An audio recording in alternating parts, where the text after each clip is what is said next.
ইন্ডাস্ট্রির ভেতরে যে ঝামেলাটা চলছে সেই প্রকোপটা থেকে দেবদার খাদানও বাঁচতে পারলো না। আমি গতকালই একটা ভিডিও তৈরি করে তোমাদেরকে বলছিলাম যে খাদানও কিন্তু চাপের মুখে পড়তে পারে, কেননা সিনেমাটা অনগোয়িং, মানে ফ্লোর চলছে সিনেমাটার। যে সময়টাতে দাঁড়িয়ে আমরা এটা জানতে পারছি যে টলিউডের সমস্ত সিনেমার শুটিং বন্ধ হয়ে যাবে, বড় পর্দা থেকে ছোট পর্দা যাবতীয় সব কিছু শুটিং বন্ধ, সেখানে খাদানি বা এই প্রকোপটা থেকে বাঁচবে কি করে? একটা জিনিস তাও এটা পজিটিভ যে খাদান অ্যাটলিস্ট দুর্গাপুজোর রিলিজের ছবি নয়, খাদান ক্রিসমাসের রিলিজের ছবি। সো সেখান থেকে দাঁড়িয়ে খাদানের কাছে টাইম আছে। এই যে অবস্থাটা চলছে এটা যদি বেশি না 1 মাস চলতে থাকে তাহলে ইন্ডাস্ট্রি একদম ধরাস করে ধসে পড়ে যাবে। মানে কত লোক যে না খেতে পাবে, কত সংসারগুলো যে মানে ভেসে যাবে তার কোনো ইয়ত্তা নেই। গতকাল রাত্রিবেলা খাদানের ডিরেক্টর সুজিত ঋণ দত্ত তিনি তার সোশ্যাল মিডিয়ায় একটি পোস্ট করেন এবং তিনি পোস্ট করে যে কথাগুলো লেখেন, তিনি বলছেন যে মুম্বাই থেকে 4 জন কলাকুশলী অভিনেতা, কলাকুশলীরা তারা মুম্বাই থেকে এসে ওয়েট করছেন শুটিং করবেন বলে। এদিকে শুটিং বন্ধ, প্রযোজনা সংস্থার কি হারে টাকার ক্ষতি হচ্ছে, এই ক্ষতিপূরণগুলো কে দেবে বা কারা দেবে? এই যে একটা ছবি চলতে চলতে বন্ধ হয়ে যাওয়া, এটা তো কেবলমাত্র একটা মামুলি ব্যাপার নয়।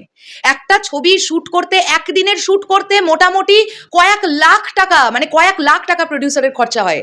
সো সেখান থেকে দাঁড়িয়ে যে সকল আর্টিস্টদের অ্যাপয়েন্ট করা আছে, যারা অলরেডি মুম্বাই থেকে কলকাতা চলে এসেছেন, তারা এসে দেখছেন এরকম একটা ক্যারাবাস্তা অবস্থা, তারা কি তাদের পেমেন্ট নেবেন না?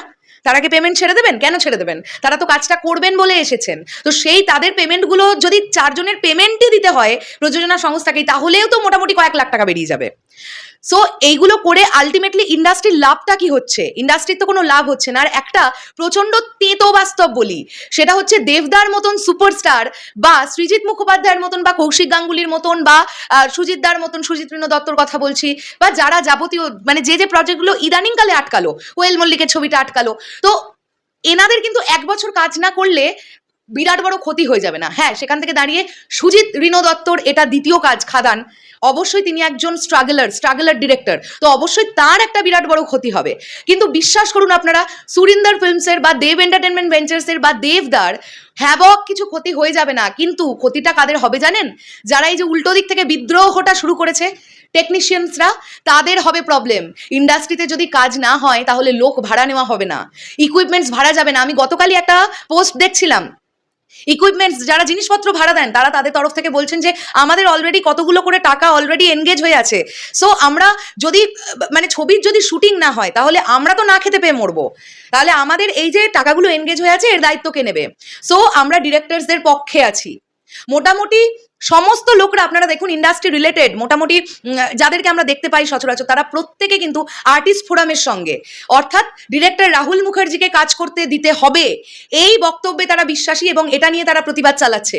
উল্টো দিক থেকে টেকনিশিয়ানসরা যারা আছেন, অর্থাৎ ফেডারেশনের যারা লোকজনরা আছেন, তারাও কিন্তু তাদের মতন করে বিদ্রোহ চালাচ্ছেন, আমরা রাহুল মুখার্জিকে মানছি না, কাজ স্থগিত থাক।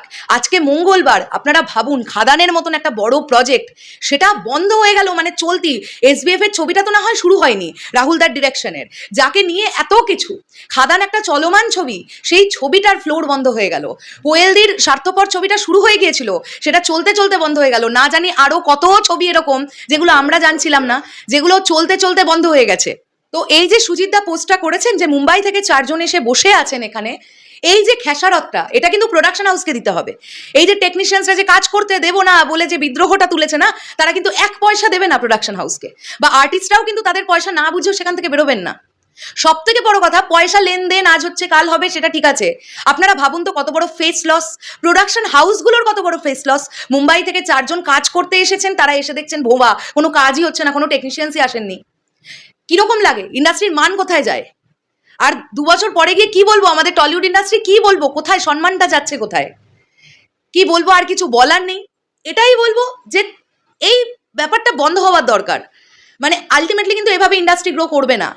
রাহুল দা যেটা মানে তিনি যেটা করেছেন তিনি বেশ করেছেন, ডিরেক্টরসরা যেটা নিয়ে কথা বলছেন তারা বেশ করছেন। এখানে আসলে ভেতরের মোটোটা কি? এসবিএফ এর ছবিটাকে আটকানোটা একটা মোটো ছিল, এরপরে দেবদার খাদানটাকে আটকাবার মোটো, বড় বড় ছবিগুলোকে আটকাবার মোটো। তো আটকে দিয়ে কি হবে? ইন্ডাস্ট্রির লাভ হবে না ক্ষতি হবে? এই তো দেখছেন তো রবিন্স কিচেনের মতন সিনেমা মাল্টিপ্লেক্স থেকে 2000 টাকা কালেকশন করছে। মানে কি লজ্জাজনক বিষয়, আপনারা ভাবুন। একটা ছবি ওয়ার্ক করে না ঠিক আছে, তাই বলে 2000 টাকা মাল্টিপ্লেক্স কালেকশন। আপনারা মানে ভাবতে পারছেন? যাই হোক, এটা নিয়ে আমি সেপারেটলি কথা বলতে আসবো। আমি অলরেডি রবিনস কিচেন দেখে ফেলেছি, তো রিভিউয়ের সময় এই বিষয়গুলো নিয়ে কথা হবে। খুবই দুঃখজনক ব্যাপার যেটা চলছে।